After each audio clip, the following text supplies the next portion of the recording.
The security officer's words hit me like a punch to the gut. "Ma'am, your husband and son just tried to smuggle illegal substances using your luggage." My new husband Richard didn't even flinch when they called my name over the airport speaker.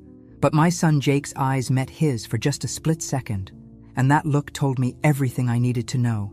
Standing alone in that sterile security office, watching footage of them carefully placing wrapped packages in my suitcase while I was in the hotel shower, I realized my perfect honeymoon had been the perfect setup. Where are you watching from today? Drop your location in the comments below and hit that like and subscribe button. Let me take you back to how I ended up in the worst nightmare of my 52-year-old life. 3 months earlier, Richard Calloway had swept into my world like something out of a romance novel. Tall, silver-haired, charming as the devil himself, he'd approached me at my neighborhood coffee shop with the kind of confidence that usually made me suspicious. "Excuse me, but I couldn't help noticing you're reading Agatha Christie, a woman of excellent taste." I'd looked up from my book to find the most attractive man I'd seen in years smiling down at me. I should have trusted my instincts. Should have wondered why a successful contractor in his 50s was suddenly interested in a widowed school librarian. But after 8 years of lonely evenings and empty dinners for one, his attention felt like sunshine after a long winter. "I'm Richard," he'd said, extending a perfectly manicured hand. "Mind if I join you?" Within 2 weeks, he was bringing me flowers. Within a month, he was cooking dinner in my kitchen while my son Jake watched from the corner. Arms crossed, scowling like a teenager instead of the 28-year-old man he was. "Mom, don't you think this is moving too fast?" Jake had asked one evening after Richard left. "You barely know this guy." I'd smiled, still giddy from Richard's attention, still floating on the intoxicating feeling of being desired again. "Honey, when you've been alone as long as I have, you don't waste time when something good comes along." Jake's expression had darkened. Something good, or someone too good to be true? I'd dismissed his concerns as overprotectiveness.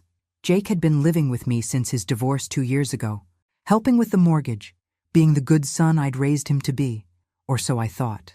Now, staring at that security footage, I realized there had been signs, late-night phone calls he'd take outside, Richard showing up at the house when Jake wasn't there, asking casual questions about my routine, my finances, my insurance policies. The way they both seemed so interested in the details of our Cancun honeymoon, especially which hotel we'd stay at and what our luggage looked like. "Mrs. Morrison, or is it Mrs. Calloway now?" Officer Martinez asked, pulling me back to the present nightmare. "We need to understand how much you knew about this operation." The way she said operation made my blood turn to ice. This wasn't some stupid mistake or moment of poor judgment. This was planned, orchestrated, and I was the unwitting star of the show. "I had no idea," I told Officer Martinez, my voice barely steady. "But you need to understand something about my son and my husband." She raised an eyebrow, pen poised over her notepad. "They've been planning this from the beginning, haven't they?" The words tasted bitter as I spoke them, but saying them out loud made everything crystallize with horrifying clarity. Officer Martinez nodded slowly. "We've been tracking Richard Calloway for 6 months. This is his 4th marriage in 5 years. Same pattern every time. Whirlwind romance, quick wedding, honeymoon to a location known for drug trafficking, then the wife becomes the unwitting mule." I felt my knees buckle. She quickly guided me to a chair. "Mrs. Morrison, you're not in trouble. You're a victim. But we need your help to understand how your son fits into this." My son. My baby boy who used to crawl into my bed during thunderstorms. The child I'd sacrificed everything for after his father left us when Jake was 12. I'd worked double shifts at the library and cleaned houses on weekends to keep us afloat.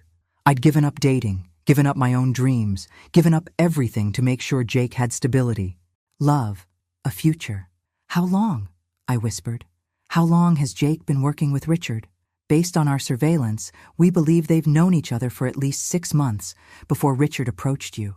6 months. My perfect love story had been a business transaction. Officer Martinez continued. "We have footage of them meeting at a bar downtown, planning the approach.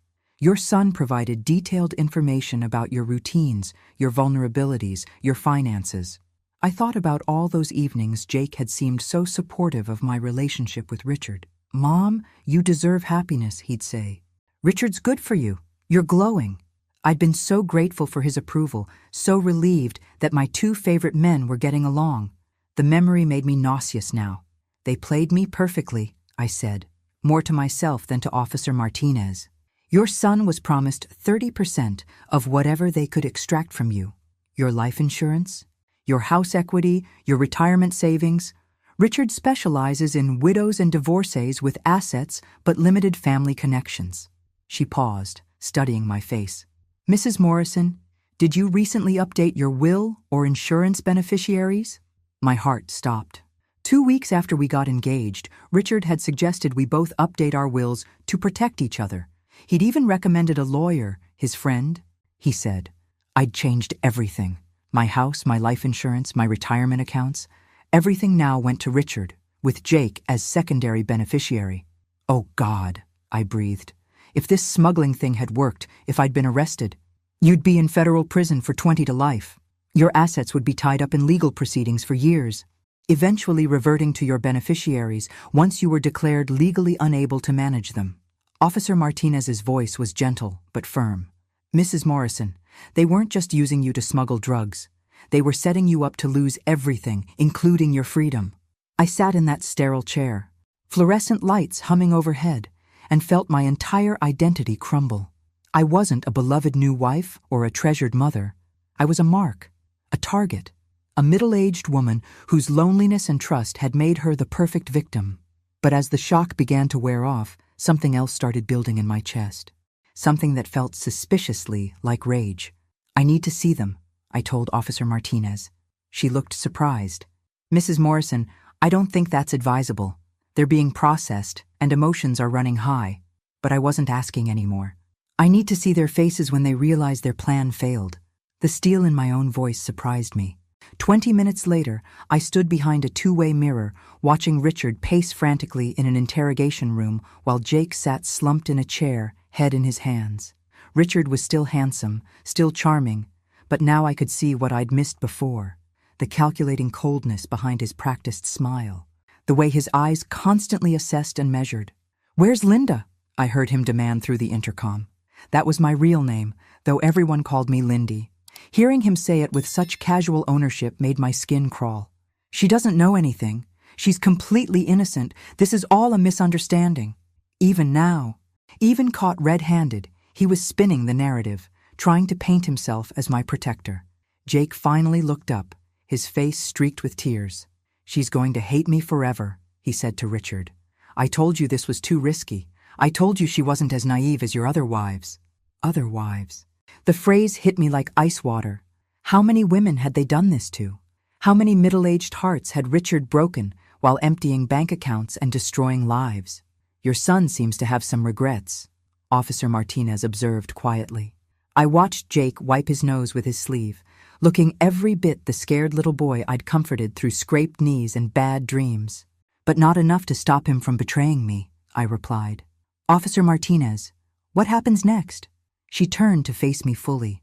For them? Federal drug trafficking charges, conspiracy, fraud. They're looking at serious prison time. For you? She paused. That depends on what you want to do. I raised an eyebrow. Waiting. We've been trying to catch Richard's operation for 2 years. With your testimony and cooperation, we can not only put him away, but potentially identify other victims, maybe prevent future ones. I thought about other women like me, other lonely widows or divorcees who'd fallen for Richard's practiced charm, other sons who'd sold out their mothers for 30 pieces of silver. What do I need to do? The question surprised me. I'd never been a vengeful person, never been someone who fought back. But then again, I'd never been betrayed this completely before. Testify. Help us understand the timeline, the manipulation tactics, the financial component. Your marriage to Richard gives us access to evidence we couldn't get otherwise. Officer Martinez paused. Mrs. Morrison, this won't be easy. Your son will likely try to minimize his involvement, make you feel guilty for pursuing charges. Richard will try to convince you he really loves you, that he was coerced or threatened. Through the glass, I watched Richard check his expensive watch, the one I'd helped him pick out for our wedding. He'd told me it was a family heirloom, but now I wondered how many other wives had heard that same lie. When I married him 3 days ago, I said slowly, I promised to love, honor, and cherish him. I promised for better or worse, for richer or poorer. Officer Martinez nodded sympathetically. I understand if you need time to think about. I also promised to be faithful, I interrupted, my voice growing stronger. And faithfulness works both ways. He broke those vows the moment he saw me as a mark instead of a wife. I turned away from the mirror, decision made. When do we start? The old Lindy Morrison would have made excuses for them, found ways to blame herself, tried to salvage the relationships at any cost. But that woman had died in this airport security office, watching footage of her own son and husband plotting her destruction. The woman walking out of here was someone new entirely. Someone who understood that sometimes the people you love most are the ones capable of hurting you worst. And sometimes, just sometimes, they deserve exactly what they get. The next morning, I sat in Assistant District Attorney Sarah Chen's office, wearing the same clothes I'd traveled in because everything else was still evidence.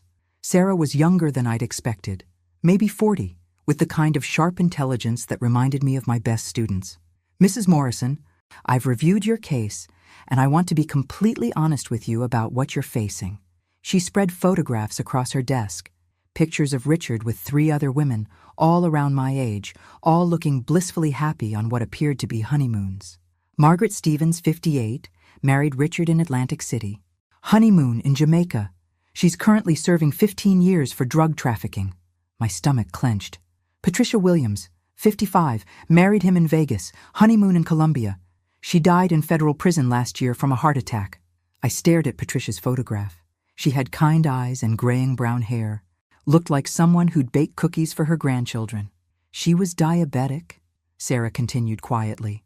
Prison medical care wasn't adequate. Her family is suing, but that won't bring her back. The weight of what I'd escaped hit me like a freight train. That could have been my obituary.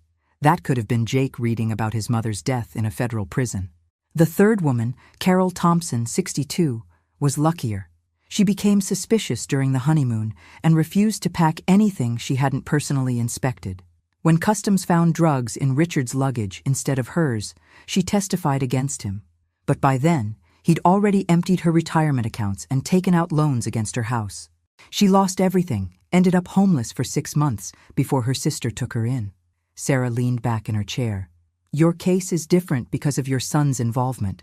Jake has information about Richard's network that could help us catch the bigger fish. But he's also facing serious charges himself. The question is, are you prepared for the possibility that your son might go to prison for a very long time? I thought about Jake's face last night, how young and scared he'd looked.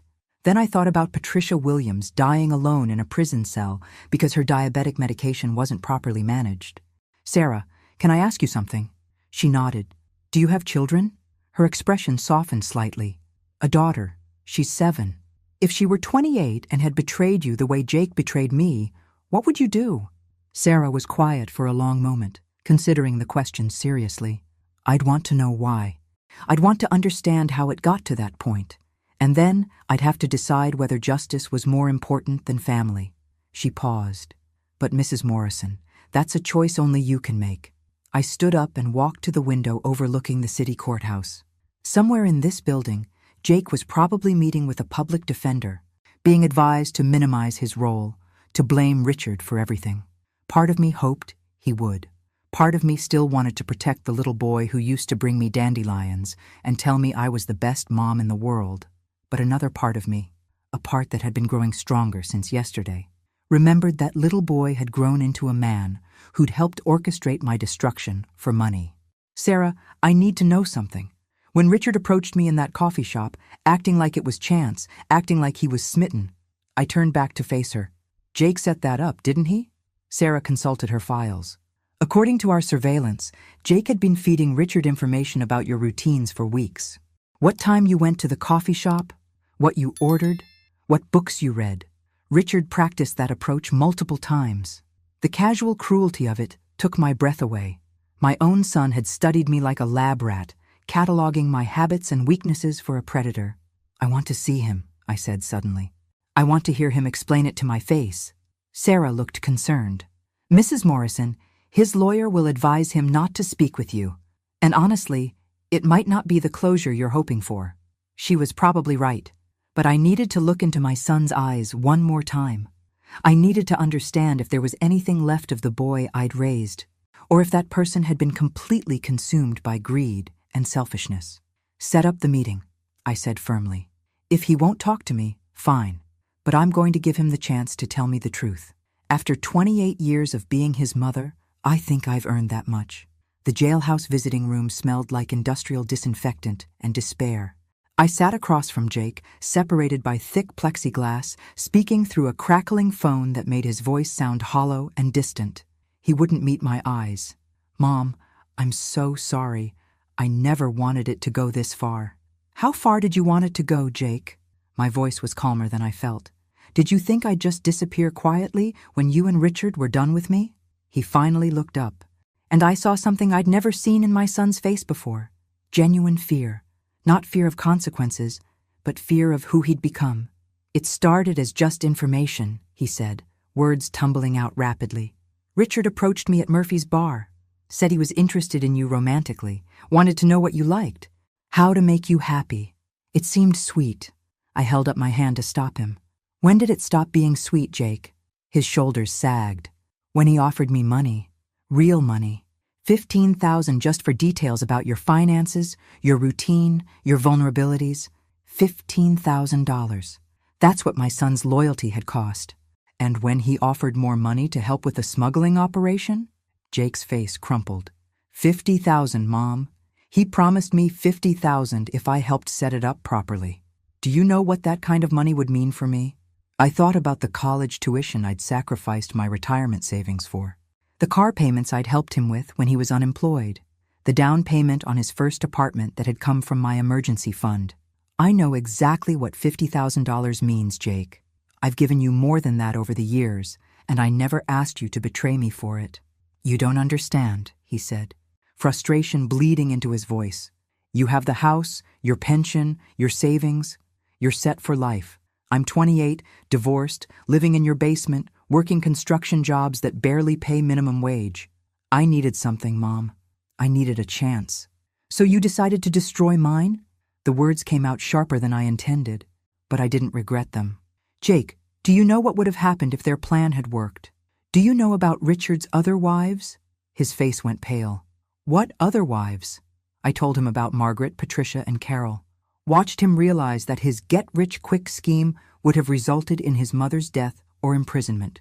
Patricia Williams died in prison, Jake. She had diabetes, and the prison medical system failed her.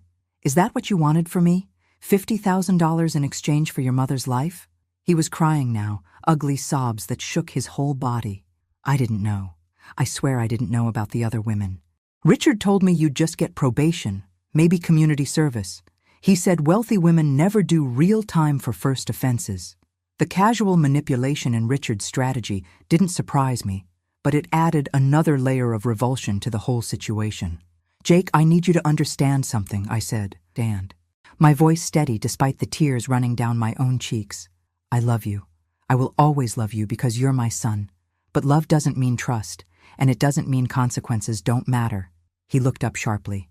You're going to testify against me. I'm going to tell the truth. About Richard. About his operation. About how you helped him target me. I paused, choosing my words carefully. What you do with the opportunity to cooperate with the prosecution is up to you. But Jake, our relationship as it was, that's over. The mother who would have sacrificed everything to protect you? She died yesterday when I watched that security footage. He slammed his hand against the plexiglass. So that's it? 28 years of being your son, and you're just going to throw it away? I stood up slowly, my decision crystallizing with perfect clarity.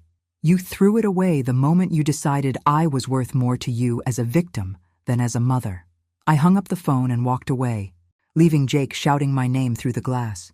In the parking lot, I sat in the rental car Sarah's office had provided and felt something I hadn't experienced in years.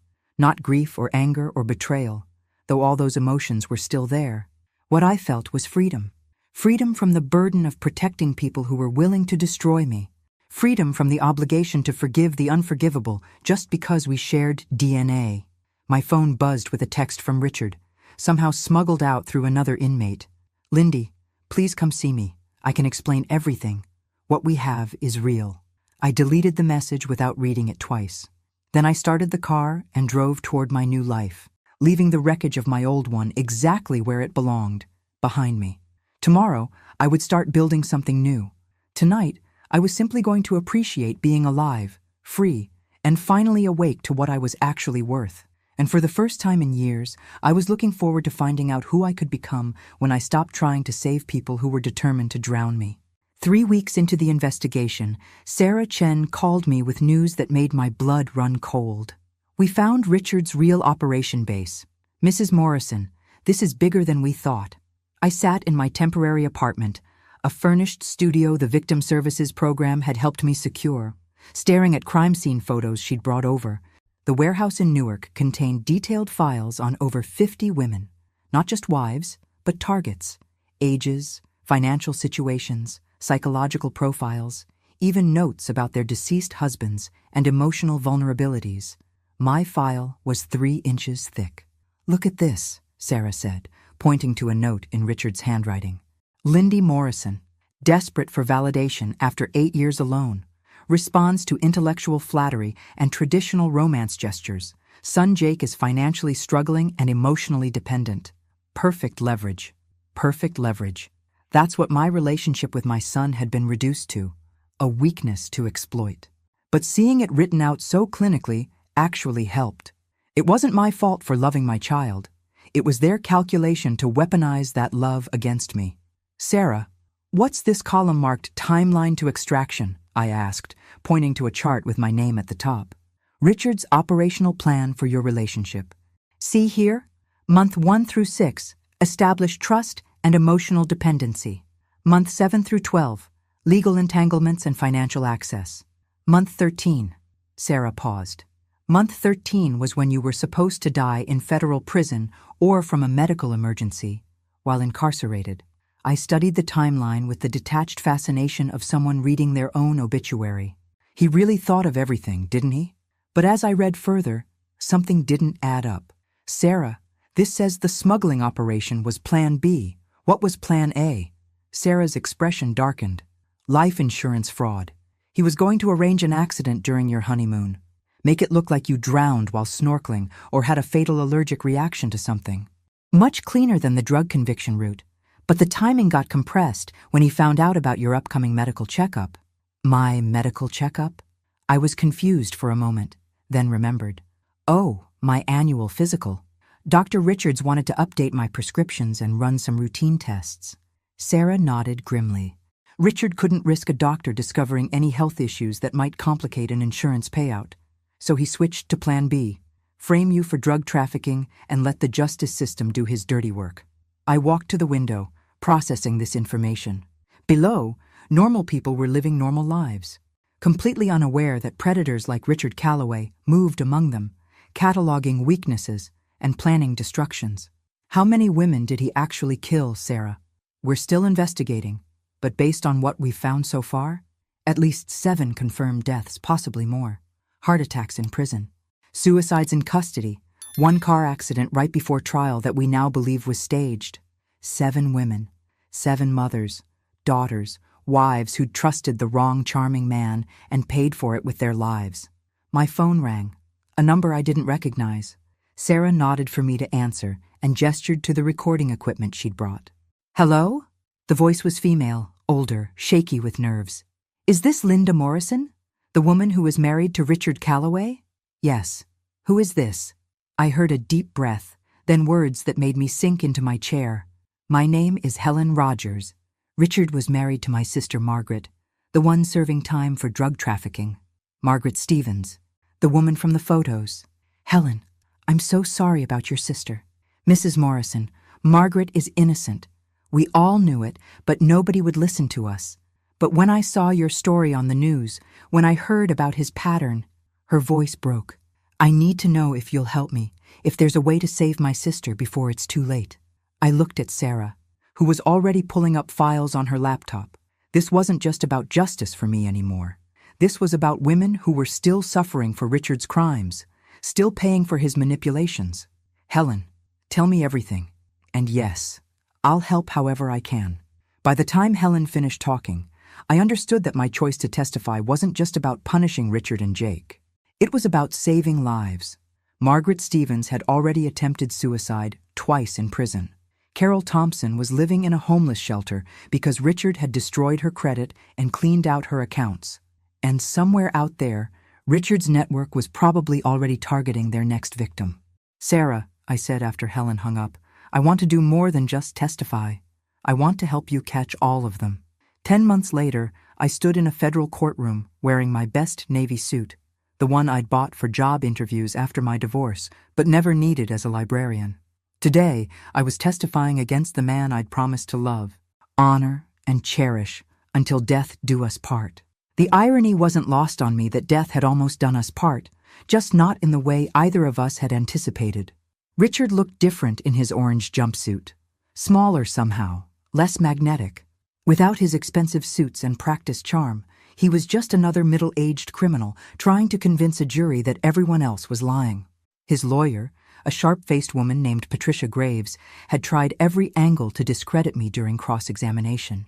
"Mrs. Morrison, isn't it true that you initiated the relationship with my client?" she'd asked, pacing in front of the jury box like a predator. "That you pursued him aggressively because you were desperate for companionship after 8 years alone?" I'd looked her directly in the eyes. "Ms. Graves, I was reading a book in a coffee shop. Your client approached me with a practiced line about Agatha Christie that we now know he'd used on at least 6 other women. If you consider sitting quietly with a novel to be aggressive pursuit, I'd hate to see what you think actual flirtation looks like." Several jury members had smothered smiles at that response. Patricia Graves had tried a different approach. "You've admitted that you updated your will and insurance policies to benefit Mr. Calloway. Doesn't that suggest you were fully invested in this relationship, not the victim of manipulation?" "Ms. Graves, when someone you trust convinces you to make them your beneficiary and then tries to arrange your death or imprisonment, that's not investment. That's being set up." I'd paused, letting that sink in. Though I suppose from your client's perspective, the distinction doesn't matter much. The prosecution's case was overwhelming. Financial records, surveillance footage, testimony from Richard's previous victims, the detailed files found in his warehouse. But the most damaging evidence came from an unexpected source: Jake's full cooperation. My son had agreed to testify against Richard in exchange for a reduced sentence, and his inside knowledge of the operation was devastating. Watching Jake take the stand had been one of the hardest moments of my life. He looked thin and pale, wearing an ill-fitting suit that made him appear younger than his 28 years. When the prosecutor asked him to explain his role, his voice was barely audible. "Richard recruited me 6 months before he approached my mother. He paid me to provide information about her habits, her finances, her emotional vulnerabilities. And did you know what Mr. Calloway intended to do with this information?" Jake had looked directly at me for the first time since his arrest. At first, I thought it was just romance stuff. But when he started asking about her life insurance policies and health conditions, he paused, swallowing hard. I knew something was wrong, but by then, he was paying me too much to walk away. The prosecutor had pressed him. "Mr. Morrison, did there come a time when you learned that Mr. Calloway intended to harm your mother?" Jake's composure had cracked completely. "He told me she would just do a little jail time. He said wealthy women with good lawyers never served real sentences for first drug offenses. I didn't know about the other wives who died. I swear I didn't know." Richard's lawyer had tried to paint Jake as the mastermind, suggesting he'd manipulated Richard into targeting me. But Jake's cooperation with the investigation, his obvious remorse, and the overwhelming evidence of Richard's pattern made that narrative impossible to sustain. The jury saw Jake for what he was, a weak man who'd made terrible choices, but not the architect of a murder-for-profit scheme. During a recess, Jake approached me in the hallway. His public defender had probably advised against it, but he came anyway. "Mom, I know you'll probably never forgive me, but I need you to know that seeing those files, learning about what he did to other women, I realize now that I helped plan your murder." I studied my son's face, looking for any trace of the little boy I'd raised. What I saw was a man who'd finally understood the true cost of his choices. "Jake, forgiveness isn't something I can give you. It's something you'll have to earn by living differently going forward." I paused, choosing my words carefully. "But I'm glad you chose to tell the truth," even if it came too late to prevent the damage. He nodded, tears in his eyes. I'm going to get help. Mom, therapy, maybe join one of those programs for people who've hurt their families. I know I can't undo what I did, but I want to understand why I did it. For the first time since his arrest, I felt a flicker of hope that maybe, somewhere deep down, the son I'd raised was still in there. I hope you do, Jake, and I hope you find a way to live with yourself that doesn't involve hurting other people. It wasn't forgiveness, but it wasn't condemnation either. It was simply honesty, the thing that had been missing from our relationship for far too long. The jury deliberated for less than 4 hours. When they returned, the forewoman, a middle-aged black woman who'd reminded me of my best friend from college, stood with the kind of solemnity that usually accompanies life-changing pronouncements. We find the defendant, Richard James Calloway, guilty on all counts. Guilty of conspiracy to commit murder. Guilty of fraud. Guilty of drug trafficking. Guilty of racketeering. The charges kept coming, each guilty verdict hitting Richard like a physical blow. I watched his face cycle through denial, anger, and finally a kind of empty resignation as he realized his charm had finally failed him. Judge Patricia Wang, a stern woman in her 60s with steel-gray hair and piercing brown eyes, scheduled sentencing for the following month.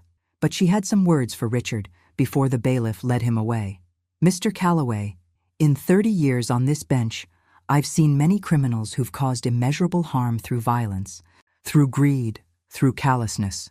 But rarely have I seen someone weaponize trust and love as systematically as you have. She paused, looking directly at him. You didn't just commit crimes, Mr. Calloway. You corrupted the most fundamental human connections, marriage, family, love itself, and turned them into tools of exploitation. The sentence you receive will reflect not just the harm you've caused, but the particular cruelty of how you caused it. Outside the courthouse, reporters swarmed. I'd become something of a local celebrity, the librarian who'd survived a murder plot and brought down a criminal network. Mrs. Morrison, how do you feel about the verdict? One of them shouted. I'd prepared a statement, but looking at those cameras, I decided to speak from the heart instead. I feel relieved that Richard Calloway will never hurt another woman the way he hurt me and his previous victims. But mostly, I feel sad that it took so many women suffering and dying for the system to take this seriously. I paused, thinking about Margaret Stevens still serving time for Richard's crimes. This verdict is just the beginning. There are still innocent women in prison because of Richard's manipulations, and there are still predators out there using the same tactics. A reporter from Channel 7 pushed forward. What's next for you, Mrs. Morrison? It was a fair question, and one I'd been thinking about constantly. What did you do after your entire life had been revealed as an elaborate fraud? How did you rebuild when everything you'd trusted had been designed to destroy you? I'm going to spend the rest of my life making sure other women don't go through what I went through, I said simply. There are patterns to this kind of predatory behavior, warning signs that can save lives if people know what to look for. I'm going to make sure they know. That evening, I sat in my small apartment with Helen Rogers and Carol Thompson. We'd formed an unlikely sisterhood, the survivors and families of Richard's victims. Carol had driven up from North Carolina, where she'd been living with her daughter since losing her house. Helen had flown in from Michigan, using money she'd borrowed to attend the trial. What do you think his sentence will be? Carol asked. She looked much older than her 62 years. The stress of losing everything and starting over having aged her prematurely. Sarah thinks life without parole, I replied. With the murder charges and the federal racketeering conviction, he'll never see the outside of a prison again. Helen was quieter, picking at the takeout Chinese food we'd ordered. I keep thinking about Margaret, she said finally. She's been in prison for 3 years now for something she didn't do. Even if we get her conviction overturned, we can't give her back those years. She was right, and that knowledge sat heavy in the room. Helen, Sarah told me there's been progress on Margaret's appeal, I said gently. The evidence from Richard's warehouse, his conviction, Jake's testimony about the pattern, it's all grounds for overturning her conviction. It might take time, but there's real hope now. Carol looked up from her food. You know what the hardest part is? It's not even the money or the house. It's trusting myself again. How do I ever believe that someone actually cares about me, not just what they can take from me? Her question hung in the air because none of us had an answer. That was the real damage Richard had done. It wasn't just the financial destruction or even the threat to our lives. It was the way he'd poisoned our ability to trust, to love, to believe in genuine human connection. Every future relationship would be shadowed by the knowledge of how completely we'd been fooled. But sitting there with Helen and Carol, sharing stories and supporting each other, I realized something important. Richard had tried to destroy our faith in other people, but he'd failed. We were 3 women who barely knew each other, brought together by shared trauma, and yet we were caring for each other in ways that felt completely genuine. Maybe that was how healing would work, not by learning to trust blindly again, but by building connections slowly, carefully, with people who'd earned that trust through their actions rather than their words. The call came at 6 a.m. on a Tuesday morning, 3 weeks before Richard's sentencing. Sarah Chen's voice was tight with excitement and something that sounded like barely controlled anger.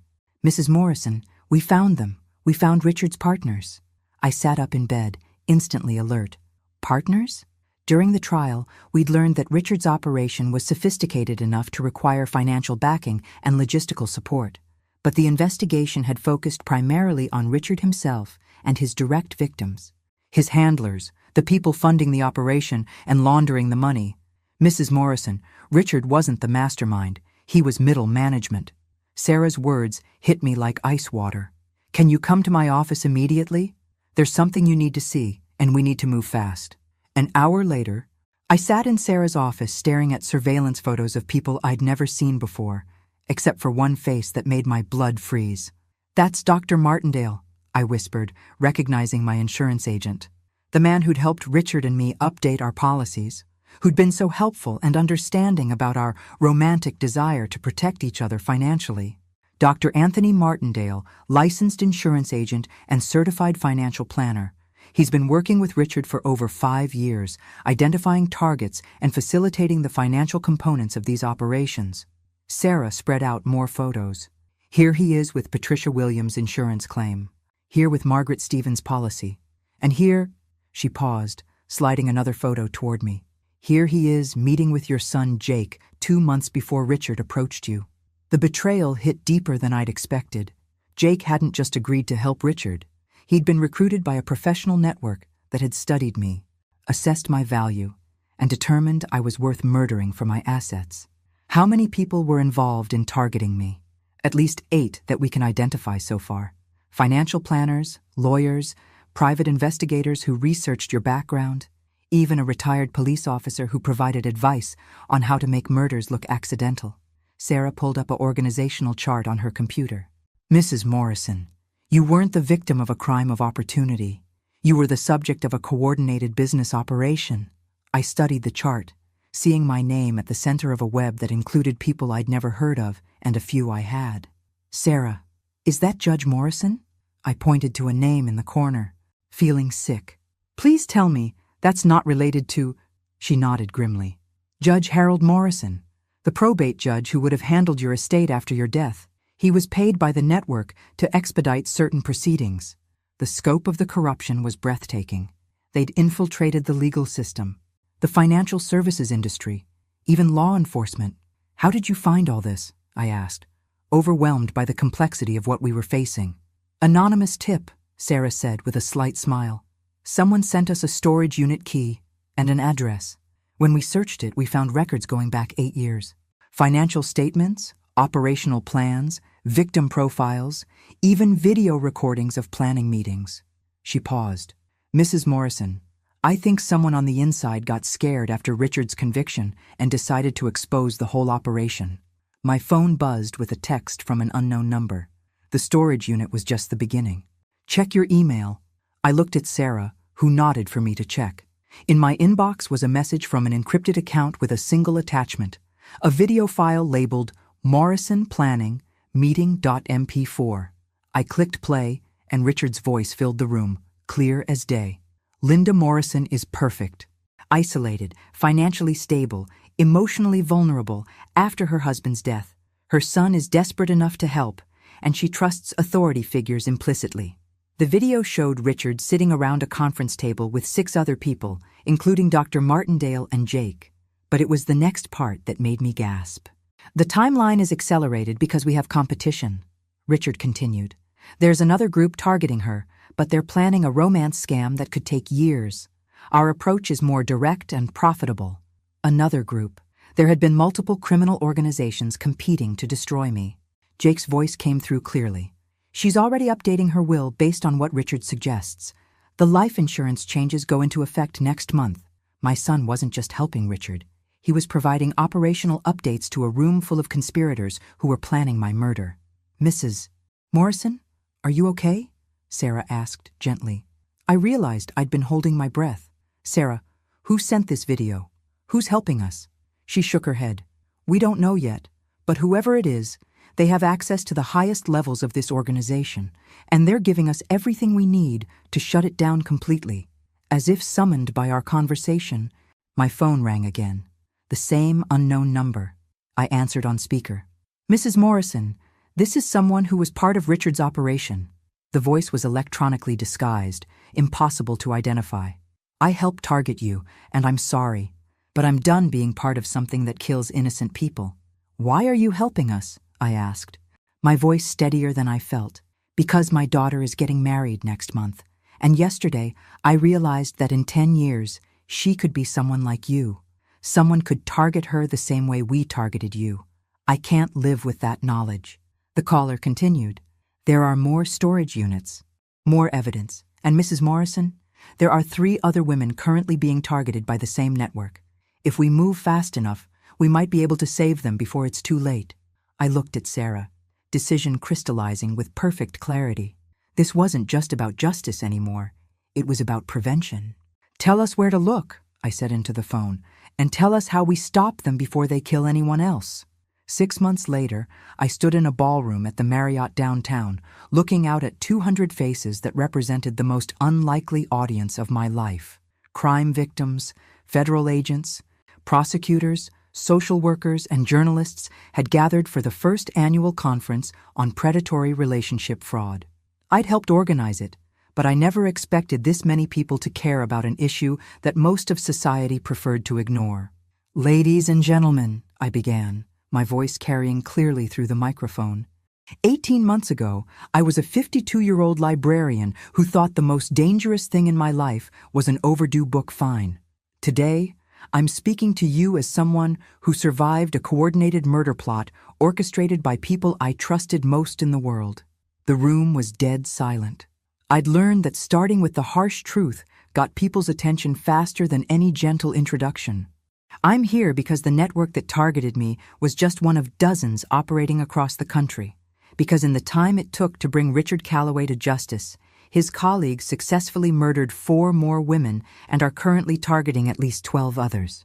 I clicked to my first slide, showing photographs of Richard's confirmed victims.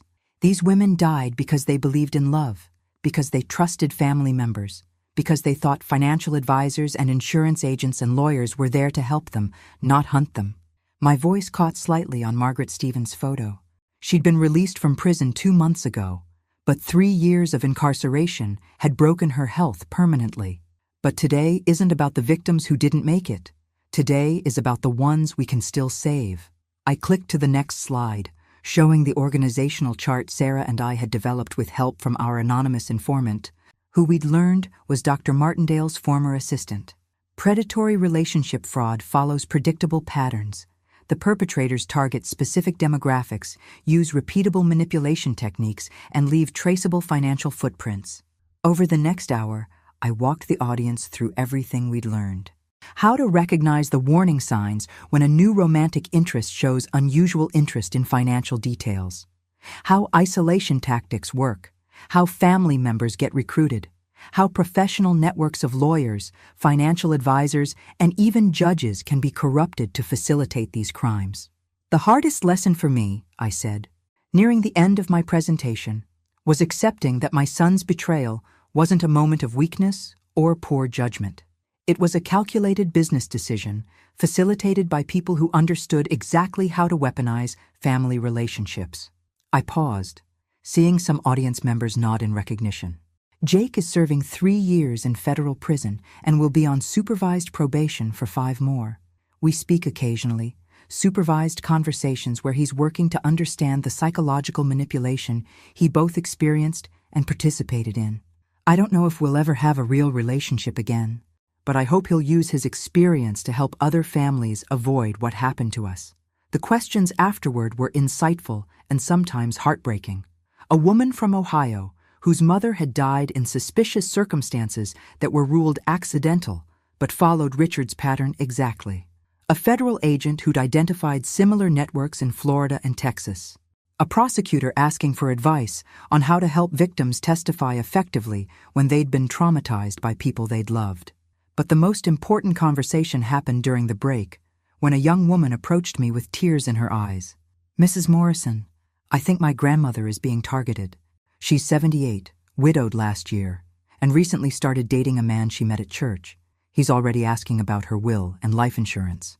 We spent 20 minutes going through the warning signs, the accelerated timeline of the relationship, the casual questions about family dynamics and financial security, the way he'd isolated her from friends who'd expressed concerns. "What should I do?" she asked desperately. "We're going to help you," I said, meaning it completely. "Here's my card and here's Sarah Chen's number. Call her tomorrow morning and explain everything. We have protocols now for situations exactly like this." The relief on her face reminded me why this work mattered. That evening, I sat in my new apartment, a bright 2-bedroom place I'd bought with the settlement money from my insurance company, who'd paid out handsomely rather than face a lawsuit over their agent's criminal activities. My landline rang, a number I recognized now.